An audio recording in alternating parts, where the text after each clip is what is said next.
noite, é isso mesmo, gente? Mas tá fraco, vocês não almoçaram hoje não? Acho que não, viu? É só você não. Ó, eles também estão fraquinhos. Então, boa tarde a todos. Boa tarde. Ai, tá bom. Sejam todos bem-vindos. É uma alegria imensa estarmos aqui reunidos hoje, especialmente porque nós reclamamos muito da pandemia, não é verdade?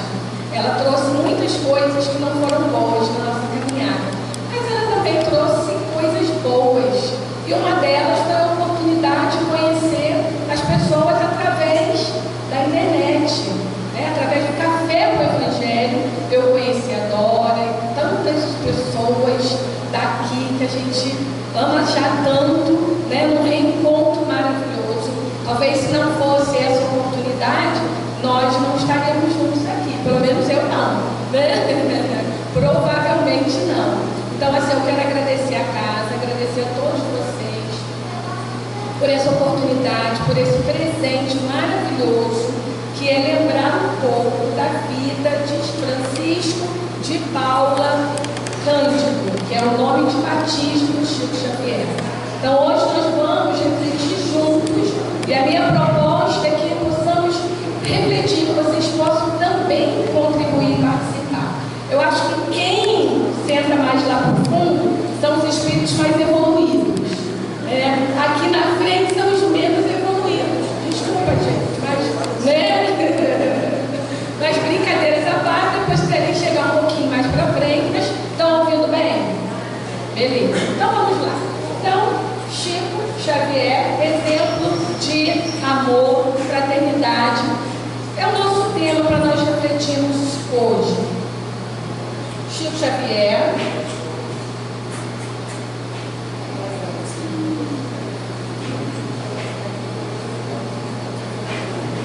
agora foi.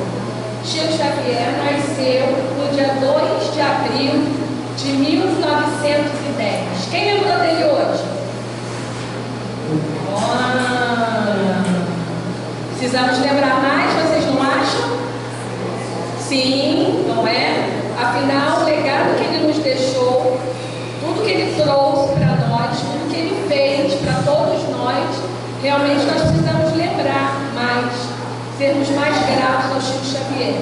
Então, nada mais, nada menos que há 113 anos atrás, nascia então Francisco de Paula Cândido.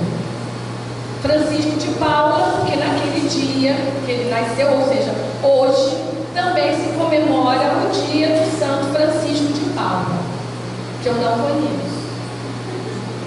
Eu conheço esse aqui quase santo, dentro é tudo de bom que ele fez para nós, para a humanidade.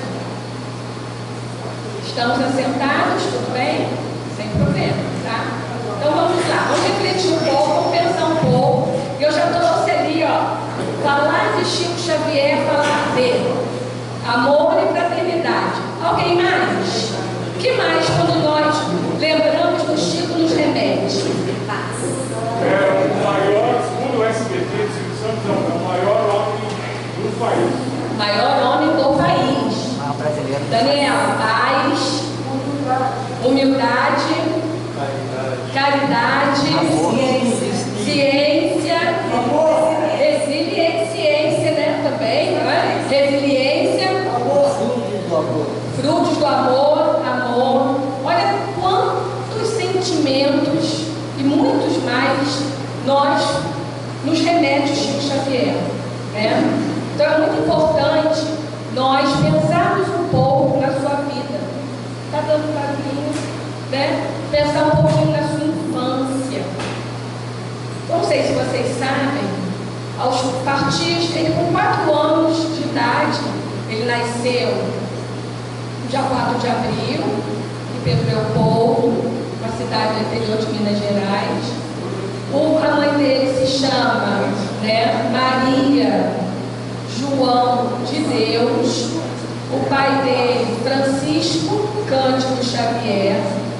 E é muito interessante porque aos 4 anos ele já via espírito. Quem é que gosta de ver espírito aqui? Ninguém gosta, Márcio. espírito aqui? Ninguém tem medo? Eu já fico mais tranquilo. Então, desencarnar, eu venho aqui para apresentar para vocês.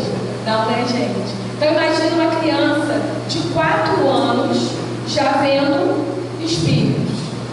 Quando foi com 5 anos, ele tinha 5 anos, a mãe dele, Maria João de Deus, ela retorna à pátria espiritual.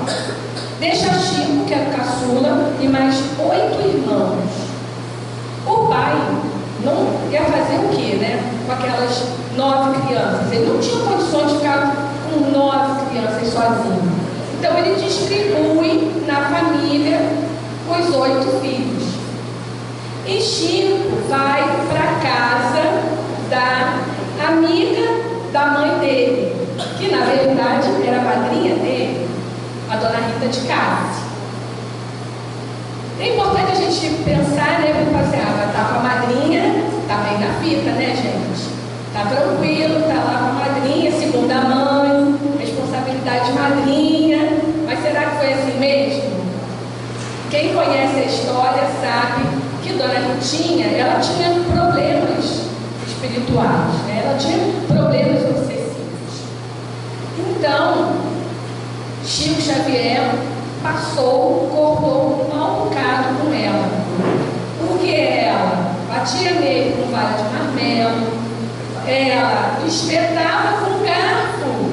Como é seu nome? Ricardo espetava com garfo e não tirava, o garfo tinha que ficar. Né? Pois é, depois ele ganhou aí, né, entre aspas, uma hérnia, que acompanhou o Chico até o momento do desencarne dele. Ela também vestia ele de menina. E quanto mais, aí um dia ele chegou satisfeito da vida e falou para ela que ele tinha visto a mãe. É mais ou menos uma imagem assim, né? Ele via a mãe que tinha desencarnado. Ele viu o perispírito com o espírito da mãe que tinha desencarnado. E daí ela dizia que ele tinha o diabo no corpo. E aí ela batia mais. Então tudo era motivo para que a dona Ritinha desse lá as suas batidas, as suas palmadas, os seus açoites no Chico Xavier. Mas Chico Xavier não reclamava, né? A gente sabe, e de toda a história dele não tem senão que ele tenha falado da dona Ritinha. Alguma reclamação, ou falou mal, não existe isso na biografia de Chico. E assim começou a infância dele. Ele ainda passou 2 anos com ela. E essa madrinha, dona Ritinha, né, ela soube que a única maneira de curar a ferida infeccionada de seu outro filho, o sobrinho Moacir, era o Chico lamber a ferida do Moacir durante 3 dias. Vocês conhecem essa história? Pois é, conhece, alguém conhece, né? A senhora conhece. E aí, então o que ele fez? Foi lá para o quintal para conversar com a mãe. Falou: mãe, agora, o que eu vou fazer? Como que eu vou lamber a ferida do menino? Daí a mãe foi, acalmou, disse: Chico, ó, não reclama, faz lá o que você tem que fazer, lambe lá a ferida que vai dar tudo certo. E no primeiro dia em que ele vai lamber a ferida, ele vê a mãe. Aí a mãe coloca lá um pozinho, um remedinho, e Chico lambe a ferida. Mas não precisou das 3 semanas. Rapidinho aquela ferida se curou. Por que nós vamos contando essas histórias de Chico? Porque através das histórias, através da vida dele, é que nós vamos perceber o amor, a fraternidade e os outros adjetivos que vocês trouxeram também. Mas não para por aí, não. E o que está escrito aqui? Hein, gente? Por maior que seja a dificuldade, jamais desanime. O nosso pior momento na vida é sempre o momento de melhorar. Então, quantos adjetivos, quantas qualidades o Chico foi ali, né, trabalhando nesses momentos de dificuldade.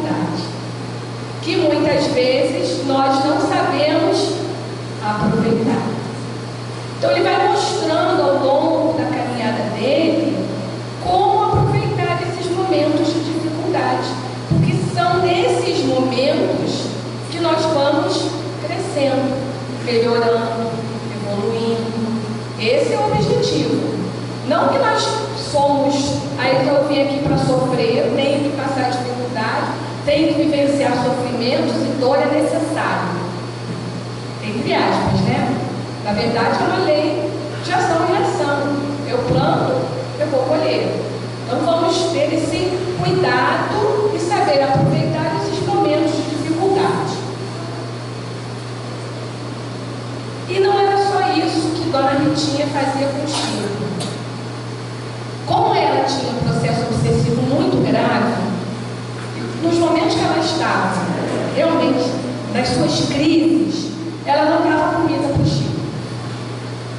E Chico já estava 3 dias sem comer. 3 dias sem comer.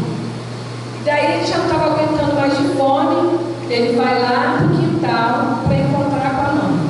Todo triste, capunhado, estava com fome, né? Você fica triste quando está com fome? Fica? Não fica? Aí eu fico triste quando eu estou com fome. Imagina 3 dias sem comer. Eu não sei o que é ficar 3 dias sem comer, graças a Deus, né? Então, ele vai lá, está todo triste. Aí a mãe pergunta assim: mas Chico, Maria João de Deus pergunta para ele: mas Chico, meu filho, por que você está triste? Todo acapunhado. Eu imagino ele olhando para a mãe e dizendo assim: mas mãe, você não sabe o que está acontecendo? Você não sabe o que está se passando? Tem 3 dias que eu não como. Ah, Chico, deixa de ser reclamão. Menino gorduchinho não é bom. Tá bom ficar gorduchinho. Mas vamos fazer o seguinte: você apacenta seu coração e faz oração. Reza. E Chico começou a rezar. Pai nosso que está no céu, santificado seja 1, 2, 3, 4 vezes. Daqui a pouco veio um cachorro enorme e invade o quintal. E esse cachorro tem um jatobá na boca. Quem sabe o que é um jatobá? Você? O que é um jatobá? Fala para nós. Parece um talco assim, dentro de uma casca de uma, como se fosse um milho grande. E ela deve ter uma frutinha que é muito prazer. É muito nutritiva, né? Então o cachorro chegou com um jatobá bem grande, não era pequenininho não, um amendoim bem grande, né? Bem nutritivo, que tem muitos nutrientes. E aí, então a mãe deixa, aí ele deixa o cachorro grande, era pequeno não, deixa o jatobá cair. E aí a mãe fala para ele: agora você pega esse jatobá, vai para casa, coloca água, coloca na panela, que você vai ter alimento por mais, pelo menos por hoje, né? Até essa situação se resolver. Então ela chama a atenção dele, e daí é o mais ensinamento que Chico traz para nós, da força da oração. Da força da oração. E ela diz: está vendo, Chico? Quando nós oramos com fé, com fervor mesmo, até os animais nos ajudam. Então Chico vai para casa, né, e se alimenta ali com jatobá. Eu não sei se ele é gostoso. Você já comeu? Não é não? Mas para quem está com fome, desce, né? Pois é, então já sabe, gente. Se encontrar, tiver, né, um aperto, jatobá por aí, a gente já sabe qual é a receita. Então ela mostra, e Chico mostra também aí para nós, a força da oração. Não se desesperar, porque veja, vamos parar para pensar. Ele esperou 3 dias para ir lá e reclamar com a mãe. Não foi no primeiro dia, não foi na primeira hora, não foi no segundo dia. Ele esperou 3 dias para ir lá e pedir socorro à mãe dele, porque ele já estava com muita fome. Então, além da oração, o que nós podemos ter também tirar de ensinamento daí? A paciência, a resignação, a fé. Quantas coisas nós vamos aprendendo com o Chico aqui? Nós vamos mais adiante. Mãe de Chico, então, já estava certamente 2 anos. só na vara do marmelo, no garfo na barriga, passando fome, vestindo um vestido, roupa de menina, já devia também estar cansado, né, gente? E ele conversa com a mãe dele. Ele vai e pergunta para ela, numa tarde muito fria, quando entrou em colóquio com Dona Maria João de Deus, Chico implorou a ela: mãe, se a senhora vem nos ver, por que não me retira daqui? Se ela ia lá ver ele, certamente ia lá visitar os outros irmãos, por que não tirava ele daqui, daquele lugar, daquela situação? Então ela, com um espírito carinhoso, apagou e perguntou: por que está você tão aflito? Tudo no mundo obedece à vontade de Deus. E ela diz: não perca paciência. Pedi a Jesus para enviar um anjo bom que tome conta de vocês todos. Mas o adjetivo mais uma qualidade para Chico, vocês também já falaram: a paciência. Então ela pede para ele: não fique aflito, tenha paciência. Eu já pedi a Jesus que mande um anjo bom.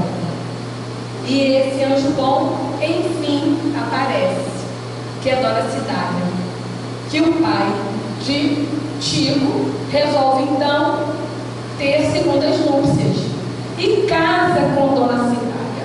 Um verdadeiro anjo bom, gente. Não tenhamos dúvida disso. Porque ela vai, ela se casa e ela recolhe os 9 filhos de João, Cândido de Francisco, Cândido de João, Cândido Xavier, que é o nome do pai dele. Então, ela recolhe os 9. Não satisfeita, teve mais 6. Que bom, né, gente? Os espíritos vão reencarnar. Vocês não querem nada com a vida, quem tem que reencarnar. Nós, quando chegarmos lá também, vai chegar uma hora de retornar, porque nós ainda, né, os espíritos perfeitos estão só para lá, nós que estamos para cá vamos precisar reencarnar, não é verdade? Então, vamos querer que alguém nos receba. Então, ela teve mais 6 filhos. E quando o Chico se encontra com ela pergunta para o Chico: Chico, você sabe quem eu sou? E o Chico diz: espera, eu sei sim, você é o anjo bom. Então ela recolhe aqueles 9 filhos, né, aquelas 9 crianças, e tem mais 6. Ela realmente era um anjo bom. Era um anjo muito bom, porque nesse livro, a história tem a história, lindos casos de Chico Xavier, que é a história da chave, que é muito interessante. Eu gostaria que vocês me ajudassem a entender aqui essa história. O que acontece? O pai não ganhava muito dinheiro. Toda a cidade com 15 crianças podia trabalhar? Não dava, né, gente? Sem chance.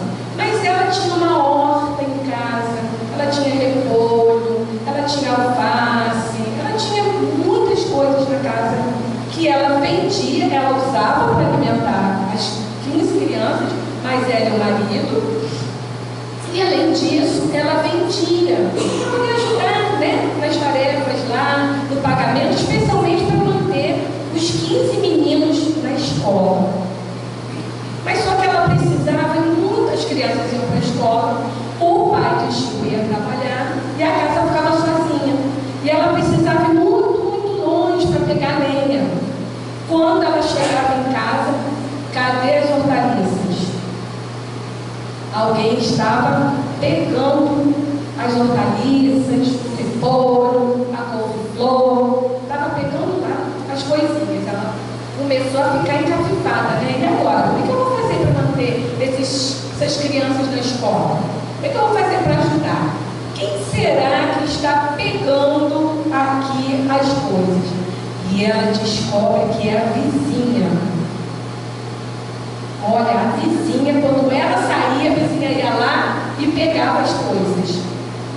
Então, Dona Cidália, o anjo bom, vai lá e briga com a vizinha. Vem, Márcio, vai lá. Sua danada, você está pegando as minhas coisas? Não, né? Ela pede ao Chico, porque ela sabia que Chico ia conversar com Maria João de Deus. Então ela pede ao Chico que conte para o Chico o que está acontecendo e pede a dona Maria João de Deus que dê uma ajuda, né? Dê uma ideia ali para que ela pudesse resolver aquela situação. Uma vez que se tratava de uma vizinha. Ninguém gosta de ficar brigado com vizinho. E vizinha a gente sempre precisa, num momento de um ou outro, nós estamos ali, né, juntos naquela localidade, sempre precisamos um do outro. E ela não queria se dispor com a vizinha. Então o Chico vai ao encontro da mãe e conta toda a história para a mãe.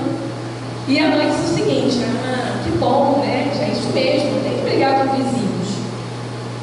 Vamos pensando aí qual foi a ideia da mãe, que eu vou pegar. Ninguém teve uma ideia boa, a não ser estrangular a vizinha? Não? Então ela disse assim para ele: ó, Chico, você vai lá, fala para ela, para entregar a chave da casa na mão dela. Gente, é isso mesmo? Genial. Genial a ideia. Porque no momento que ela entrega a chave na mão dela, ela ficou responsável pela casa e por tudo que tinha ali na casa. Então ela adorou a ideia e ela faz exatamente isso. Nunca mais subiu uma hortaliça. Né? Olha aí, mais um ensinamento, ou muitos ensinamentos que nós tiramos aí. Não é? Pensar um pouco, refletir, não agir pelo impulso, orar, pedir auxílio à espiritualidade amiga, mas ficar atento ao conselho, né? Não é o conselho que eu quero, é o conselho que vai ser melhor na minha jornada, na minha caminhada, de modo que eu consiga resolver aquela questão da melhor maneira possível, sem ter que estrangular uma vizinha, ou um vizinho, ou seja lá, quem for. Então, mais um ensinamento aí para nós. Vamos mais adiante um pouquinho. Bom, vocês sabem que Emmanuel é o mentor espiritual de Chico Xavier, né? Chico Xavier, ele entrou para a doutrina espírita com 17 anos. Foi exatamente quando a irmã dele, a Maria Xavier, ela estava passando por um processo obsessivo muito grave. E a mãe dele, a Cidália e a Maria João de Deus, eles eram muito católicos. É uma região muito católica, uma cidade muito pequena. E não se dava jeito na irmã da Maria Xavier de jeito nenhum. Com isso, né, Chico acabou conhecendo a doutrina espírita e aos 17 anos, então, ele vai para a doutrina espírita. E como ele faz? Mas aí nesse momento ele já havia espírito, como eu falei. Inclusive quando ele estava na escola e ele começou a estudar tarde, já lá nos seus 9, 10 anos de idade. Mas teve uma competição, né, na escola, na verdade. Talvez o Márcio saiba dizer para mim melhor, me lembrar o nome. Quando você faz assim, quem escreve uma redação, a melhor redação sobre tal tema. Não é uma competição exatamente, né? Mas era a proposta de escrever uma redação sobre a independência do Brasil. Eram 100 anos da independência do Brasil. E Chico ganha em primeiro lugar. Mas aí ele vai lá e fala para o Chico: professora, foi o espírito que estava lá do meu lado que ditou tudo para mim, professor. Não fui eu que escrevi, foi ele que ditou e eu escrevi. E ele ganhou o prêmio. Então assim era a vida do Chico. Essa relação contínua com o mundo espiritual, com o mundo material. Era essa a relação dele. Então ele já começou desde cedo, apesar de ter apenas o ensino primário, né, de ter estudado um pouco, mas ele já começou, aí ele já escrevia poemas através da mediunidade dele. E assim, quando ele vai estar para fazer, entre 17, na verdade, quando ele faz 18 anos, que é a nossa maioridade civil, é que Emmanuel se apresenta para o Chico. É nesse momento que Emmanuel se apresenta para ele. E Emmanuel diz para ele: nós temos uma tarefa de escrever uns 30 livros. 30, naquela ocasião. Escreveu mais de 400, no final das contas, não só os de Emmanuel, né, irmão X, e tantos outros espíritos aí que nós sabemos que ele, né, fez aí André Luiz, uma série bem vasta. E quando o Chico chegou, Emmanuel foi, né, e eles conversaram, Emmanuel falou para ele que eram 30 livros, que ele só tinha 3 condições para que ele pudesse escrever os livros. E daí Chico perguntou qual é a primeira condição. E aí o Chico perguntou qual é a segunda condição. E aí Chico perguntou qual é a terceira. Disciplina, disciplina e disciplina, né? Isso aí a gente conhece de voz salteada, mas será que a gente consegue colocar essa disciplina no Chico? Não, né? Estamos na caminhada, estamos tentando alguns pontos, algumas situações, mas até conseguimos ser mais disciplinados. Em outras a gente já escorrega, dá uma escapulita, mas é mais um ensinamento que Chico, que Emmanuel traz para nós. Então, esse reencontro, é nesse momento que eles ali se reencontram, que na verdade Emmanuel se apresenta para ele. Quem é Emmanuel, gente? Emmanuel é um mentor espiritual. Também. Segundo versões de alguns livros. Também. Vamos ver se temos aqui, ó. O espírito teria sido em outras. O espírito teria sido em outras vidas um sacerdote no Egito, depois o cônsul, também foi um senador romano chamado Públio Lentulus Cornélio, né, lá da época de Jesus, contemporâneo de Jesus. Posteriormente viveu como escravo na Síria, que foi o Nestório, como um romano no Chipre, bispo na cidade de Milão. Também suas últimas encarnações teriam sido, como Padre Manuel da Nóbrega, né, Padre Damiano, quem leu o livro Renúncia, né, se não leram, leiam, tá? Leiam, estudem, porque é um livro maravilhoso. Aliás, toda a série dos romances de Emmanuel, que é Renúncia, Ave Cristo, há 2000 anos, 5 anos depois, e estou esquecendo um, que é a Renúncia. Então, são maravilhosos, porque eles vão trazer para nós, não é um romance baseado na cabeça de ninguém, é um romance que tem a história realmente que aconteceu naquela época. Suas últimas páginas, Padre Damiano, depois o educador da nobreza, e Padre Amaro, que viveu no Acre e no Rio de Janeiro. E é muito interessante essa parceria, porque na verdade a parceria deles começou naquele momento quando Emmanuel era Públio Lentulus Cornélio, lá na época de Jesus, que no livro há 2000 anos vai relatar com riqueza de detalhes para nós tudo o que aconteceu, né? Nós não vamos trazer aqui, mas o Públio Lentulus Cornélio, ele era casado com a Lívia e tinha uma filha chamada Flávia, né? E Chico Xavier é a reencarnação de Flávia. E Flávia, ela ficou muito doente, né? Ela tinha hanseníase. Na época se chamava lepra, ele se chamava hanseníase, né? Então, mas ele era um senador romano. Como que ele ia chegar e pedir a Jesus, gente, para curar a filha dele? Como que ele ia chegar?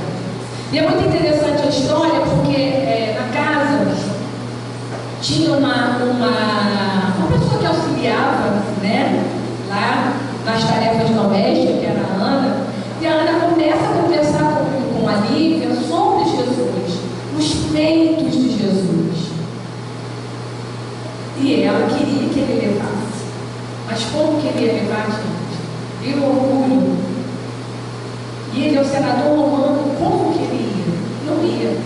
Mas Flávia estava muito ruim, não estava bem, nada bem. E quando o pai se aproxima dela, ela pede a ele para trazer o Nazareno. E aí então Então, imaginemos ou tentemos imaginar o conflito dele, porque aí já não era o pedido da Lívia, da mãe, era o pedido da própria filha, que estava naquela circunstância. Bom, ele não podia ir durante o dia, ele não podia ser visto, né? Só vou contar um pouquinho, tá, gente? Ele não podia ser visto lá com Jesus, imagina, de modo nenhum. Então ele vai e procura Jesus à noite. Mas eu trouxe aqui, não sei se vocês conhecem esse livro, Chico Xavier e Emmanuel, Dores e Glórias, da Sueli Caldas Schubert. Então é muito legal porque ela vai contando e vai nos fazendo apontamentos do Evangelho, quando ela fala de fé, quando ela fala de paciência, é muito legal. E daí ela fez uma gentileza para nós e ela destaca, né, ipsilitris, a conversa entre Públio Lentulus, ou melhor, Emmanuel e Jesus. E Jesus diz assim: não, meu amigo, não está sonhando. Depois de longos anos de desvio do bom caminho, pelo sendal dos erros glamurosos, encontras hoje um ponto de referência para a regeneração de toda a tua vida. Está, porém, no teu querer o aproveitá-lo agora ou daqui a alguns milênios. Então é o chamamento de Emmanuel naquele momento. É quando ele é chamado. Mas Jesus diz para ele o quê? A opção é sua. Você vem se você quiser. Você vai se você quiser.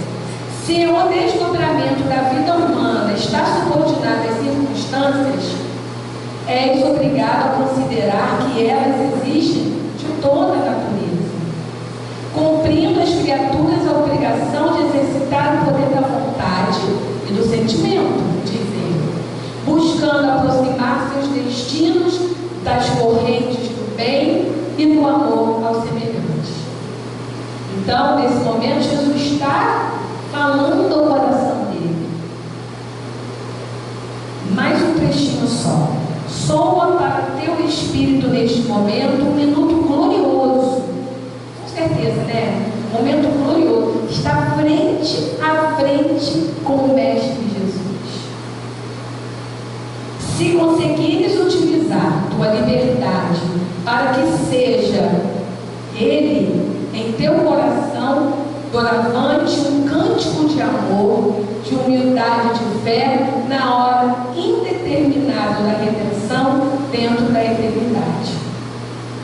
Então, se ele traz o amor, aceita o convite do Cristo, ele vai ter um minuto, ele vai ter uma vida gloriosa, completamente diferente do que aconteceu. E então, que eu não falei mais, o que acontece? Depois dessa conversa, Emmanuel não aceita o convite do Cristo.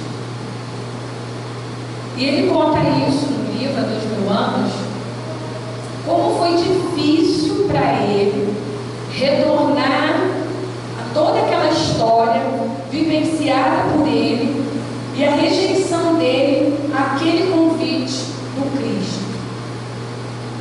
De não aceitar o convite do Cristo, mas aceitar sim ainda o convite do mundo. Então fica aí mais uma reflexão para nós. E nós? Porque o Cristo nos convida todo dia. Mas será que nós estamos aceitando esse convite? Ou ainda estamos mais inclinados para as coisas do mundo e da matéria? Aí eu não quero, cada um de nós vai refletir. E nós encontramos no Evangelho segundo o Espiritismo, esses são os livros, ó, Paulo Estevão, eu esqueci de Paulo Estevão, que eu estou relendo. Gente, que maravilha! Às vezes nós estamos procurando livros, saiu um livro novo, saiu outro livro novo, saiu outro livro novo, livro de não sei quem, livro não sei de onde. Nós temos preciosidades, sabe? São verdadeiras joias, verdadeiros diamantes, que vão nos auxiliar no entendimento, no nosso crescimento espiritual. Fala. Comentário. Filme é mais prático. Filme é mais prático. Depois você se aprofundar no livro. Também pode ser, também é uma boa sugestão. Tem Paulo Estevão. Tem Paulo Estevão filme. Muito bem lembrado. O filme vai te ajudar, no momento que você estiver lendo o livro, você vai fazer a comparação, porque o filme é mais resumido, muitas vezes bem mais resumido. Então, essa é a série de livros, são os romances de Emmanuel. Paulo Estevão, Renúncia, 2000 anos, a Cristo, 50 anos depois. Que, na verdade, são livros que precisam ser estudados. Então, a ideia, leu, terminou de ler, porque a gente quer chegar rápido, né? Está tão bom. Se prepare para chorar, deixa o lenço ali do lado. Depois que leu, que chorou, volta e estuda. Aí nós vamos estudar.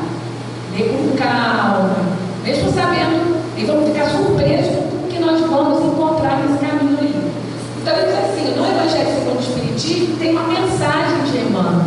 Quando ele diz assim, o egoísmo é, pois, o alvo para o qual todos os verdadeiros crentes devem apontar suas armas, dirigir suas forças e sua coragem.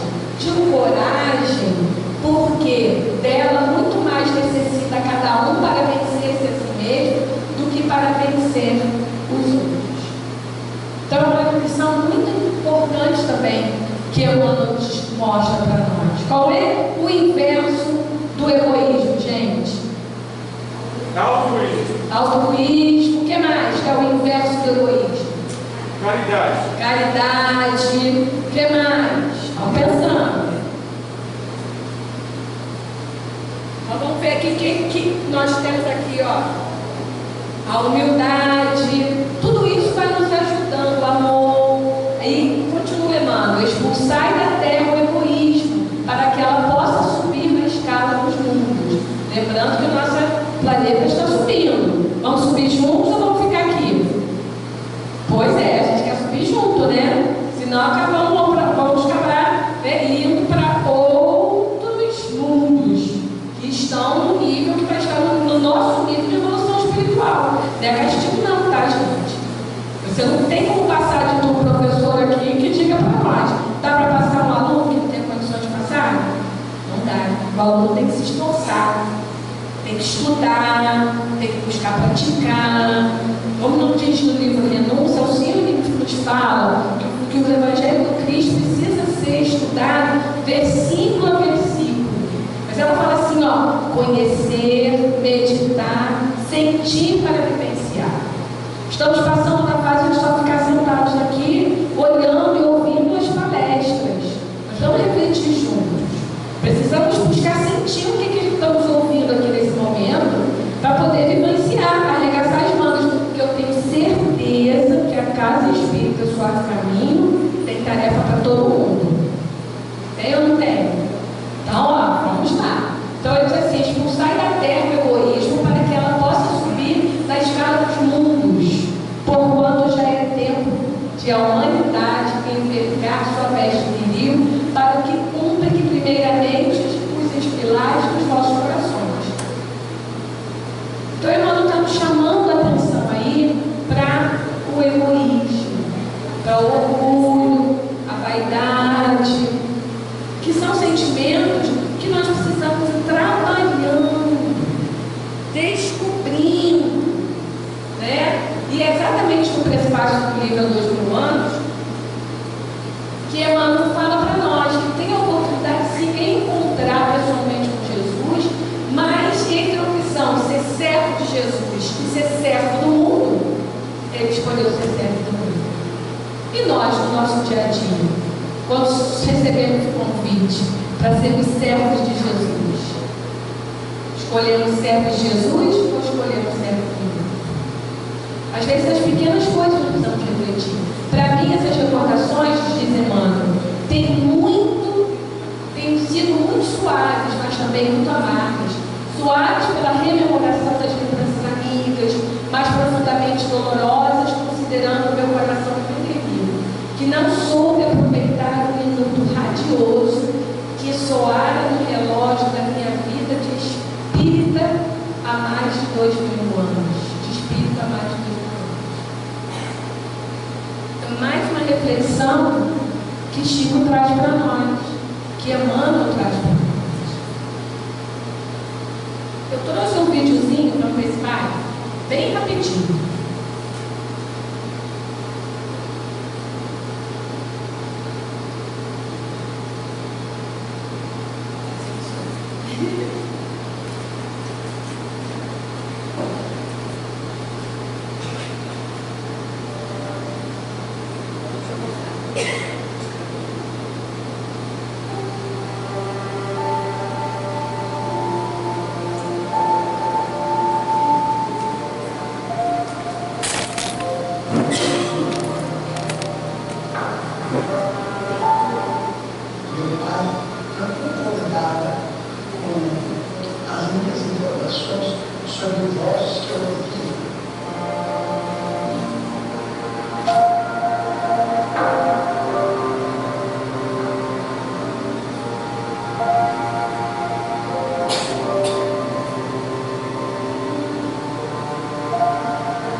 Só pensamos no dinheiro, né? Realmente nós ainda somos muito imediatistas, mas é por isso que nós estamos aqui, né? Você vai tomar um copinho d'água, vai apacentar o seu coração, tá bom? Depois eu tomo um passe, apacenta, se acalma, porque tudo passa de Chico, tá? Tudo passa, tudo na vida passa. E esses momentos de dificuldade são os nossos momentos de aprendizado. Ninguém disse que seria fácil, né? Mas são momentos desafiadores que nós estamos vivendo, cada um de nós dentro das suas dificuldades, das suas possibilidades, dos seus limites. As coisas não são iguais para todos, cada um sente de uma forma e de uma maneira, não é? Mas vamos lá, ó. Senhor, vamos prestar um pouquinho, ó. No caso Humberto de Campos, o que aconteceu? Quando o editor Mônica Gelentum, Coração do Mundo, Pátria do Evangelho, foi assinado por Humberto de Campos, que era um escritor famoso. Então, a esposa dele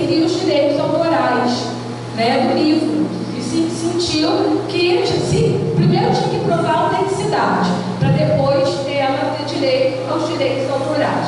Mas ela não conseguiu porque, na verdade, saiu uma sentença do juiz dizendo assim, não, mas se ele morreu, né, não tem mais direito autoral de nada, porque já morreu, nem ele, nem a família, nem ninguém. E daí, a partir desse momento, deixou de se assinar Humberto de Campos para assinar Irmão X. Mas já indo aqui caminhando para o nosso finalzinho, eu queria lembrar também esse caso, é o caso do Davi Nassi e do Jameson, que o que eles fazem? Eles vão lá, o Chico começa com essa história dele, na verdade, a mídia começa a ter o olhar, ele começa a escrever os livros, e a Academia Brasileira de Letras reconhece o potencial, né, daquelas poesias, daqueles sonetos. Então o Chico começa a ficar um pouco em evidência, como eu estava dizendo, começa a incomodar um pouco. Então o que esses dois jornalistas que estavam muito famosos na ocasião, eles fizeram o seguinte, eles foram lá na Casa Espírita do Chico, disseram que eram estrangeiros e deram nomes falsos.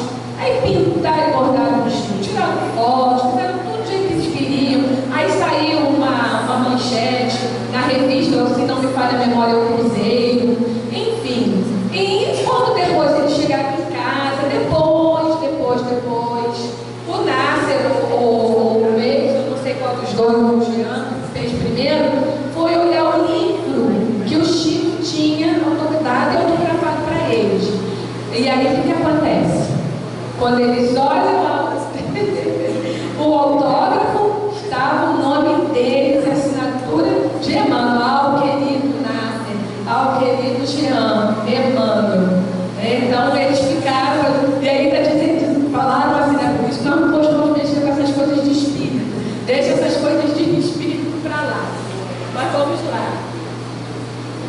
Também teve a parceria do Chico com o Paulo Vieira, né, porque eles escreveram diversos livros, Vida Verdade, muitas obras dos domínios da mediunidade, muitas obras da coleção do Nosso Lar. Foi uma parceria que deu certo durante muito tempo. Depois essa parceria acabou, ele era estudante de medicina, então ele contribuiu muito para os livros, né, que nós sabemos que na coleção falam do mecanismo da mediunidade, falam dessa parte científica propriamente dita. Então ele contribuiu bastante. Foi uma parceria que deu tempo, deu certo durante um tempo, até que o Paulo Vieira ele deixa a doutrina espírita e vai seguir o caminho dele. Também disseram que o Chico ficou rico, né, muito milionário, por causa dos fantasmas escritores fazem romancista milionário. E nós sabemos que, na verdade, os direitos autorais são cedidos gratuitamente, visando tornar o livro espírita bastante acessível e a contribuir, destaque para a difusão da doutrina espírita. Chico não ficou com um tostão. Ele tinha o dinheirinho dele, de escriturário, da aposentadoria dele, ponto final. Todos os outros recursos foram doados para manter diversas instituições, como nós vimos no filme, mais de 2 mil, tá? E também ele recusa muitos presentes. Eu trouxe o livro, voltei, livro também maravilhoso, tá? Um livro muito bom que vai falar do retorno do Frederico Finger, da pátria espiritual. E o Frederico, ele tinha muito dinheiro, ele foi fundador da Odeon, ele deixa muito dinheiro para o Chico. E o que o Chico faz? Dá para a Federação Espírita Brasileira para converter em caridade e benefício. O Pica-Fogo, vocês ouviram falar da TV Tupi? Pois é, ainda bem que os mais jovens também estão balançando a cabeça, né?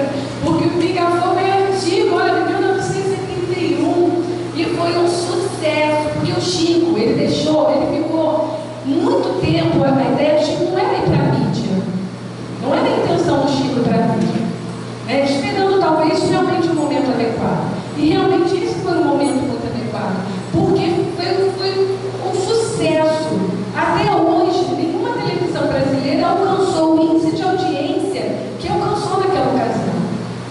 Então ele foi chamando a atenção das pessoas, chamando de espírita, e ele falou de muitos assuntos. Ele falou de reencarnação, de homossexualidade, ele falou de suicídio, ele falou de morte, ele falou de diversos programa, Chico deixou um ensinamento para milhões de pessoas de todas as camadas sociais e culturais. Porque todo mundo parou para assistir o Chico.